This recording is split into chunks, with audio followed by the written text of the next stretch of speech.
Now to our second what if. What if Russia's telling the truth, claiming Ukraine tried pulling off a brazen assassination attempt on Vladimir Putin last night? What do we know? Not much. They say 2 drones that they suggest the Russians were armed with bombs, okay? That's what you're watching get blown up there.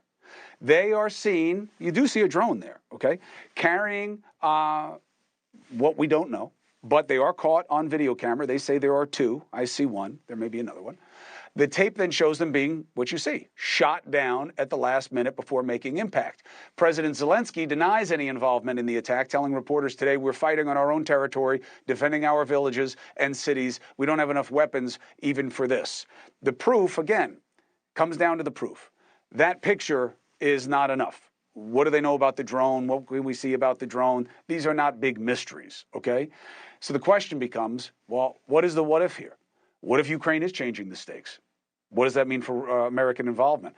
Supposedly, America's been very strong about, we'll help Ukraine, but not if they go into Russia.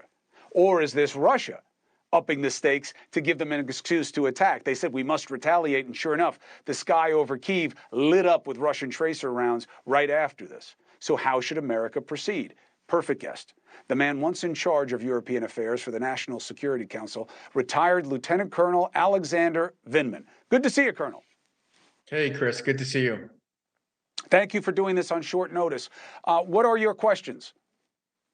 Well, the first thing is, this is clearly not an assassination attempt.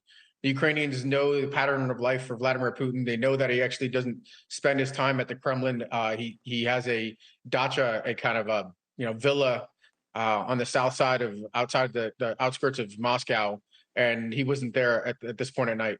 What seems to be more likely is that this was a symbolic strike against the Kremlin, kind of the seat of Russian power, right before the Victory Day. What you see in that foreground over there are preparations for this massive Victory Day parade, this showcase of thousands of Russian troops and advanced equipment. It was supposed to be it became an annual display based on Vladimir Putin's insistence to showcase Russian power and intimidate.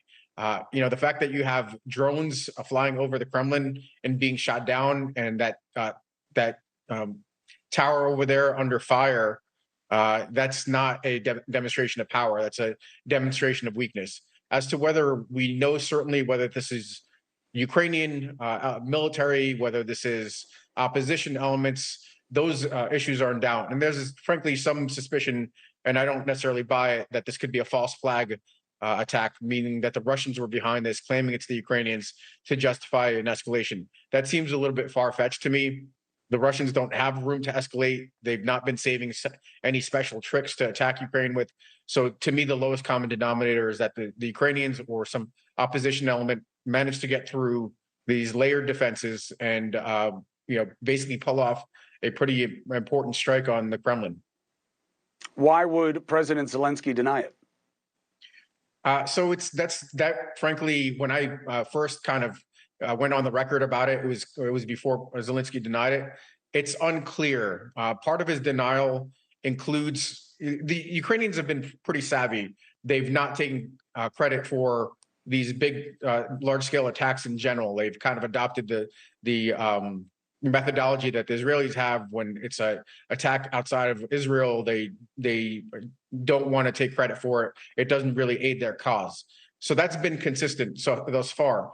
The Zelensky denying it outright is a little bit different. What I noticed in his denial, though, is he said that Ukraine has not been attacking across into Russia. That's frankly not true. The Ukrainians have attacked numerous critical infrastructure points over the past couple of days. There have been attacks, not just in Sevastopol, the home of the Black Sea Fleet, but across the border in mainland Russia. There have been at least a dozen of these types of attacks. So that's clearly happened. To package that with the fact that they're not taking credit for this attack is a little bit strange because it's just not true.